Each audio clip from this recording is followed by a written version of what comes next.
Hi guys, it's Lexi and welcome to episode 12 of the podcast. So today I'm going to be talking about a very exciting finished object, some whips, and some stash plans. So let's jump in. Right off the bat, you guys can see I'm wearing my finished Augustins #1 sweater. So I am very happy to have this off the needles. If you guys remember, I started this back in March of this year and then put it down because the weather started to change and I got really excited about spring and summer projects. So I did end up picking it back up. I had most of it finished, I would say. I think all I had left of the body was the hem, and then I had to do the sleeves. So after ordering a few more skeins of yarn, adding some length, we finally finished and I am in love with it. All right, so I do have the pattern pulled up in front of me. I'm going to refer to it as I give you some details here. The gauge is 16 stitches and 22 rows equals 4 inches. Suggested needle sizes are US 8 and 10 or 5 and 6 millimeter needles. There are currently 8 sizes available, and it's meant to have approximately 5 to 10 centimeters of positive ease depending on the size that you choose. So I worked this pattern pretty close to exact. I did make a few modifications. The pattern is meant to have more of like a rolled turtleneck collar. I did decide to do a folded collar and twisted rib, which is also a deviation from the pattern. I just think twisted rib is a little neater. I like the fact that since this is like a chunkier knit and there's mohair involved, I feel like twisted rib gives it a little bit more definition. The stitches are a little bit more structured. So yeah, I did twisted rib on the collar, the hem, and the cuffs as well. The only place I did a double fold is the collar though. So the hem and the cuffs are all just knit straight. There's no fold there. So I'm gonna link all of the materials down below. I did again use Knitting for Olive, heavy merino, and their soft silk mohair. And if you guys are familiar with Knitting for Olive, they don't always make exact matches. At least the names of the colors are not an exact match across their range. So I believe the colors I used were oatmeal in both the heavy merino and the mohair, but then with the dark cognac color, I think one was soft cognac or dark cognac. Either way, it'll be linked down below for you. And as you can see, if you're familiar with this pattern, if you do go check it out, you'll see her pattern photos are pretty similar in color. I really loved the color combination that she chose to work this up in, so I chose something very similar. When I was trying to decide on yarn for this project, I did mood board several different color combinations. And ultimately, I just decided that this was classic and would really fit nicely into my wardrobe. As usual, I had to purchase more yarn for this than I had anticipated, quite a bit more, and luckily Knitting for Olive is pretty consistent in their colorways and dye lots. I know that I purchased this yarn months ago, so no way was it the same dye lot, but when I had to get extra skeins of the heavy merino, everything matched really well. And then of course, when you hold it with the mohair, there's sort of a haze around it anyways, so it does kind of blend it nicely, but I didn't bother to alternate skeins or do anything to prevent any kind of pooling. I just felt like it was fine. And now looking at it, I don't see anything egregious or anything that's bothering me with the color. I've had this sweater finished for a couple of days now. It did take a while to block. It's a very heavy material, and where I typically block, there's not a ton of circulation, so I had to put a fan on it to kind of move things along. But I've worn it twice now and I really love it. I expected it to be incredibly heavy and bulky and difficult, but actually it's a really nice layering piece, and I don't feel like it's too restrictive or way too hot.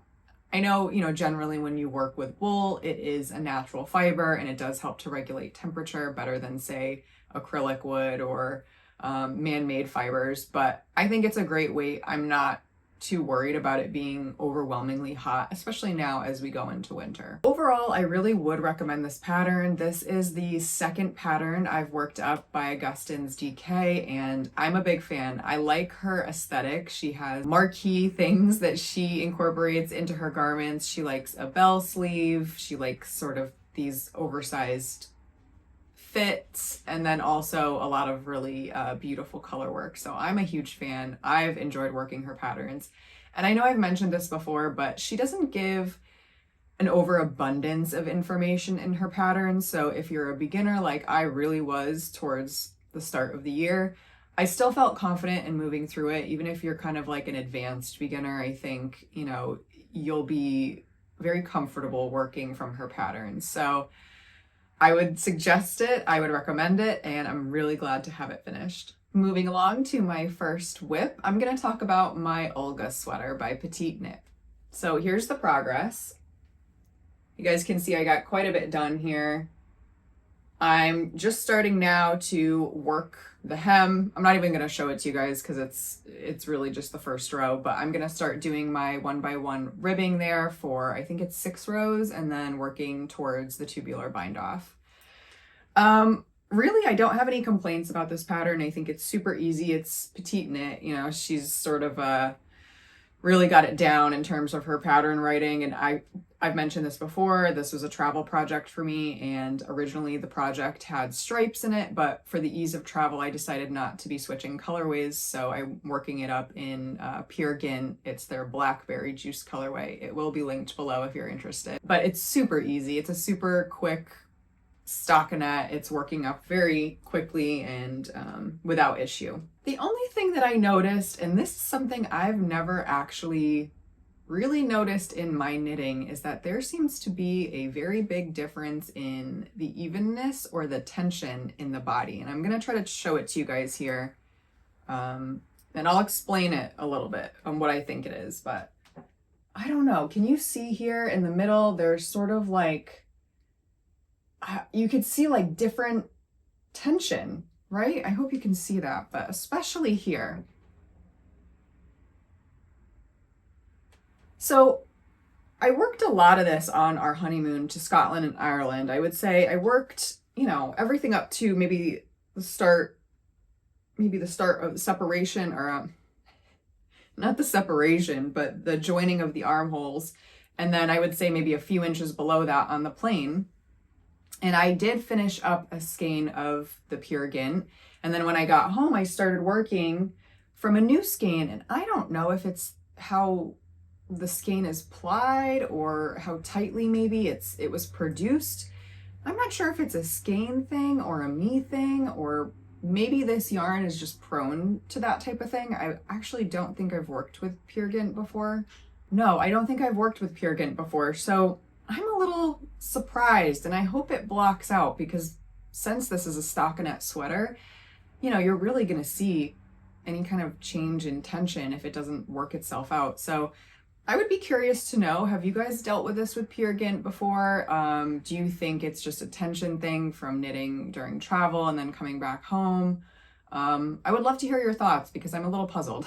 But beyond that issue, like I said, it's really, there's no issues working it up. It's looking great. And I did have to add extra length to the body as usual. You guys know I'm super tall.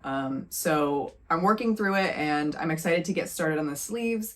I really have enjoyed working on this project, but because it was a travel project, I'm kind of ready to get it off the needles and just start wearing it and work on something a little more satiating, I guess.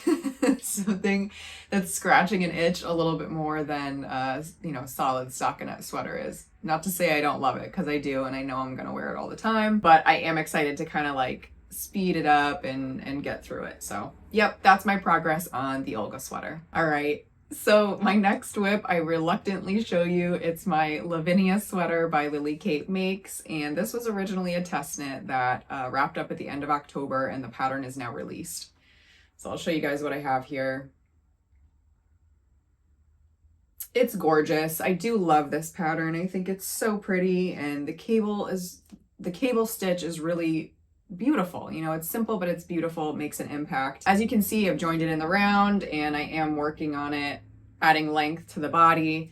I put it on Stitch Saver basically because I needed the needles to start my Olga sweater hem, you know, with a 1x1 ribbing, and I didn't have another set of US 4 circular needles laying around in the right size.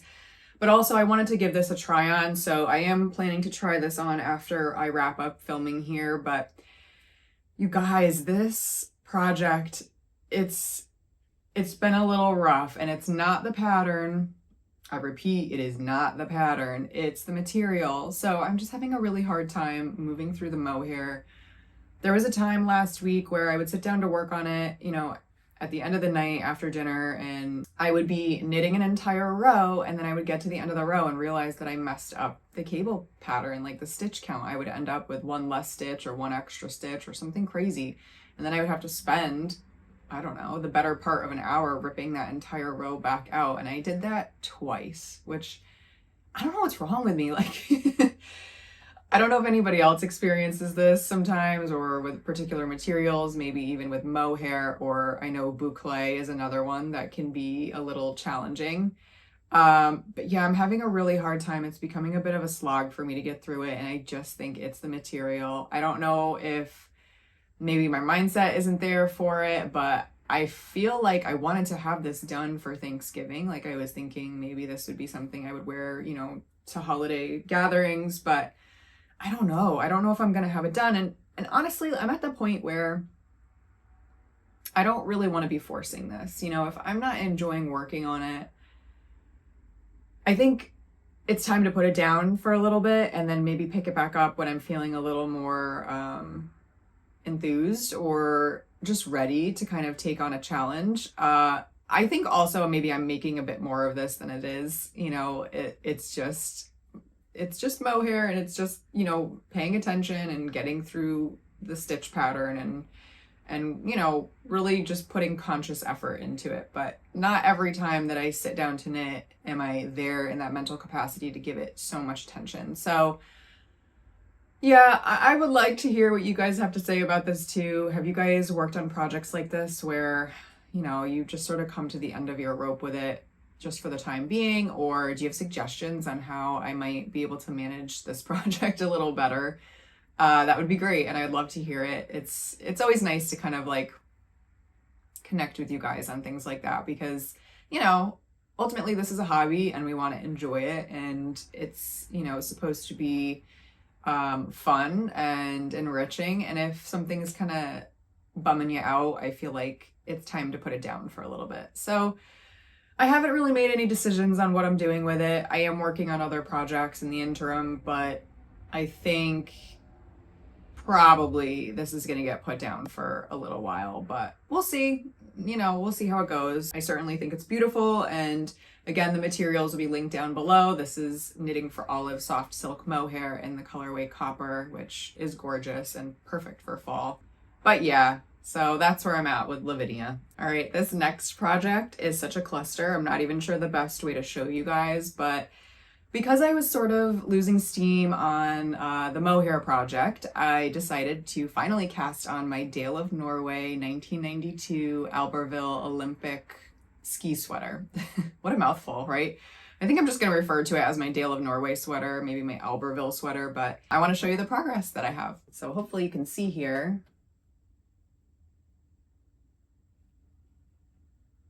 I've got a little progress done. So, as I'm losing all these stitches.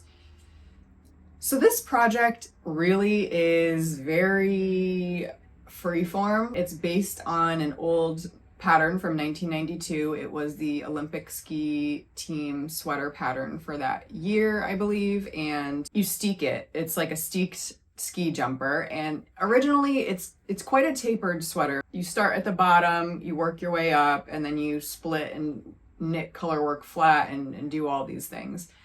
So I've looked at a lot of different project notes on Ravelry for this, and it's all kind of an experiment ultimately, but what I've decided to do is work it from the top down as a tube. So the body, I'm just going to work from the top down. I started with a provisional cast on so that I can then pick up those stitches to do a 3-needle bind off or whatever it's going to be at that point. So I did use some scrap yarn. You probably won't really be able to see it because it's almost exactly the same color as that white, but I did do a provisional cast on there, and then I just started knitting according to the colorwork chart. I also cast on a random number of stitches. So like I said, I'm not following this pattern really closely. I'm totally knitting it the opposite direction. I don't want there to be any tapering or real shaping in the body. So I cast on a random number of stitches that I calculated based on the pattern repeat and the amount of positive ease that I wanted.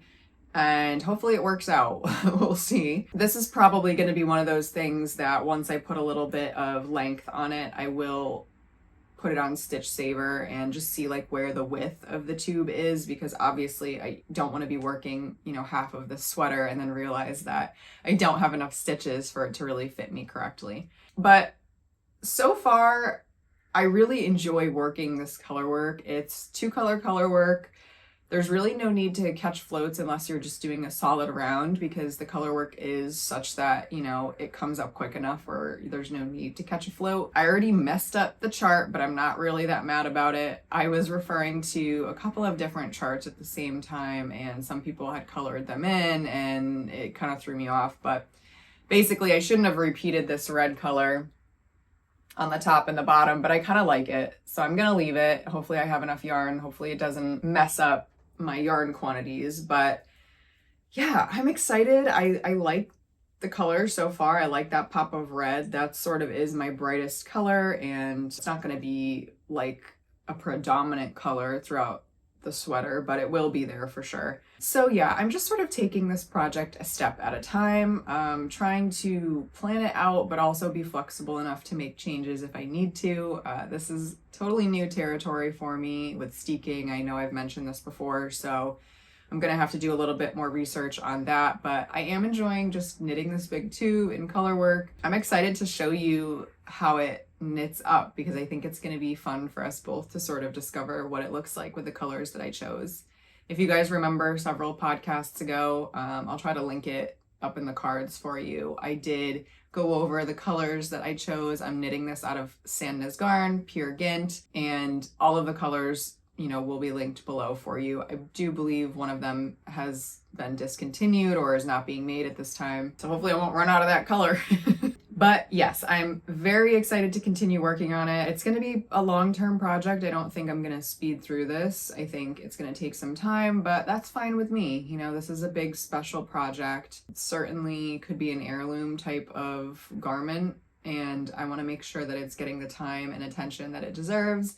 So if you guys have any stories about knitting these sweaters before, maybe if you've totally gone off book and done something different, please share, because I would love to know what worked, what didn't work, and just any general notes or comments you have about this type of project. That's my Dale of Norway sweater. And lastly, I do have some stash plans. So if you guys remember, I was talking about the Fiber Festival of New England that was held in Massachusetts this past weekend. For me, it was this past weekend. It was the 1st and 2nd of November this year. And unfortunately, I didn't make it. It just wasn't like in the cards this time around. And having just purchased so much yarn on my trip and having some stash, I just felt like this year wasn't quite the year to go, although I was disappointed to miss it. Hopefully if any of you guys went, you had a great experience and you picked up some really fun things. All that to say, I do have yarn that I purchased last year that I still haven't used, and it's sitting wound up, and I've had ideas for it, but I just haven't cast anything on. So I purchased yarn to make a hat last year, and like I said, it just didn't get cast on. I'll show you guys the colorway now. So it's this really gorgeous periwinkle blue color, and I purchased a sock base, which is a merino and nylon, and then also a Surrey and silk. And my plan really was to combine them both to kind of make this like fluffy, chunky, double folded type of hat.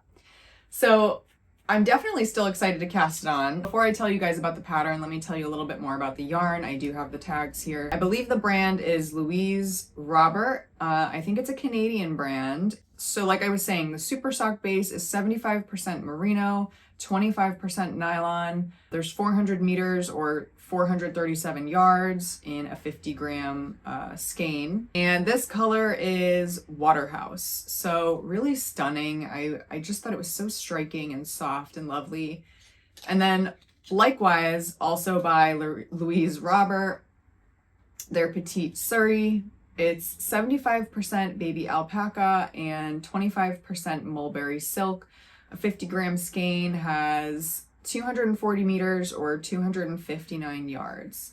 I haven't swatched this up yet. I'm not exactly sure how thick of a material it's going to be. You know, this is alpaca. It's a baby alpaca, baby petite suri. So it's definitely going to add more heft to a fabric than a mohair would, especially because I've been working with soft silk mohair. You know, I've kind of gotten used to how that adds bulk or heft to a material. This, I think, is going to be much more. So my best guess at this point is that maybe it's a worsted weight. We'll see. With that in mind, I am thinking of making the December beanie by Pernille Larsen of Knitting for Olive. So I'll pop a picture up here if you're not familiar with it. It's just like a classic stockinette folded brim beanie, but I like the fact that it's not ribbed. For some reason, when I was looking through patterns on Ravelry, it did seem like a lot of worsted weight hats were ribbed, which I like. I like a ribbed hat, but I have a lot of them.